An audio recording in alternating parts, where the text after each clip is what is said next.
চাবা খাবো না কেন মারি? পিঠে খাবো না কি করে, পিঠে খাবো না কি করে?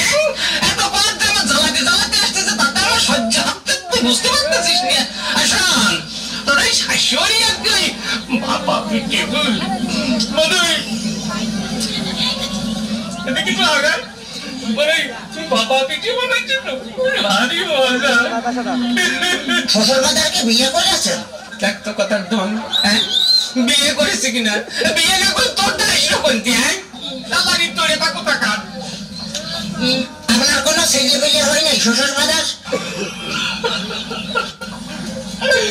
কপাল আমার কপাল, আমার ভয় করে না, আমার ছেলে পেলে হয় না কিনা দেখে আমি ফোন দেখে যাই তোর মাইরে আমার তো বড় করে দেবো, কিন্তু একেবারে দেখেছিস তাহলে আমার শ্বশুর বাড়ি যে গোস্ত চাবা খাবো নাকি গোস্ত চাবা খাবা নাকি করে?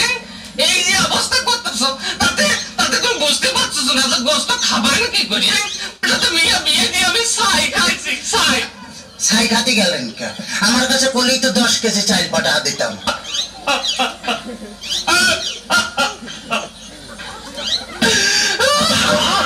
কাঁদতেছেন শ্বশুর বাজার? হাসতেছি, দেখতেছি ও আচ্ছা, আমার কাছে কথা কইলে তোরা আমি একেবারে সাথে ভাঙে দাঁত ভাঙে ফেলা তোমার একেবারে দেখছে না। ওই তাহলে তো বললাম যে দাঁত ফেলা দিলে আমি গোস্ত চাবা খাবো না কেন মারি? তোর দোহাই লাগে, তোর দোহাই লাগে, আর কথা কইলে তোর দুইটা